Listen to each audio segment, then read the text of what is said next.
Hello செல்லக்குட்டீஸ், வாங்க நம்ம இந்த வீடியோவில் உறவுமுறை கடிதம் இந்த பகுதியினுடைய கேள்வி பதில்களை நம்ம பார்க்க போகிறோம். ஃபஸ்ட் எடுத்தோன்னு பாருங்கள், சரியான சொல்லை தெரிவு செய்வோமாம். நற்பண்பு இச்சொல்லை பிரித்து எழுத கிடைப்பது நன்மை கூட்டல் பண்பு.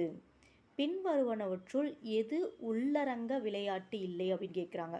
அப்போ உள்ளுக்குள்ளேயே ஆடாமல் வெளியே போய் எதை விளையாடுவீங்க அப்படின்னு கேட்குறாங்க.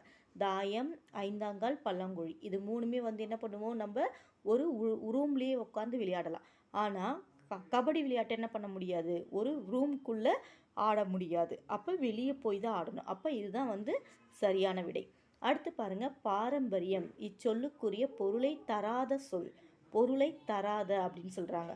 அப்போ அண்மை காலம், அதுதான் பாரம்பரியம் என்ற சொல்லுக்கு பொருத்தம் இல்லாத சொல். ஓகேவா? அடுத்து பாருங்கள், வினாக்களுக்கு விடையளி அப்படின்னு சொல்லியிருக்காங்க. நம்ம வினாக்களுக்கு விடையளிப்போமா?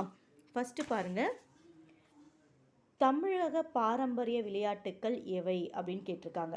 பாண்டியாட்டம், கபடி, தாயம், ஐந்தாங்கால், பல்லாங்குழி ஆகியவை தமிழக பாரம்பரிய விளையாட்டுக்கள் ஆகும்.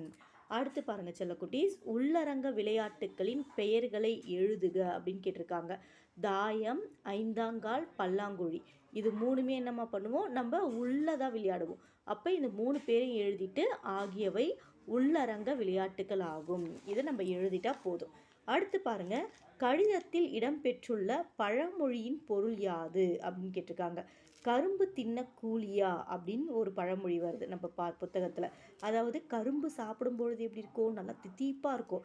அதை சாப்பிட்றதுக்கு போயிட்டு யாராச்சும் சம்பளம் கொடுப்பாங்களா? சும்மா கொடுத்தாலே நம்ம என்ன பண்ணுவோம், சாப்பிடுவோம். அப்படிதான் அதுக்கு தான் அந்த பழமொழி வருது. நாம் விரும்பியதை செய்வதற்கு நமக்கு யாரும் கூலி கொடுக்க வேண்டியதில்லை, நாமவே அச்செயலை சிறப்பாக செய்வோம் அப்படின்னு சொல்லியிருக்காங்க. ஆக எந்த ஒரு வேலையையும் நம்ம முழு இன்ட்ரெஸ்டோடு செய்யும் பொழுது அதை நம்ம என்ன பண்ண முடியும், சிறப்பாக செய்ய முடியும்.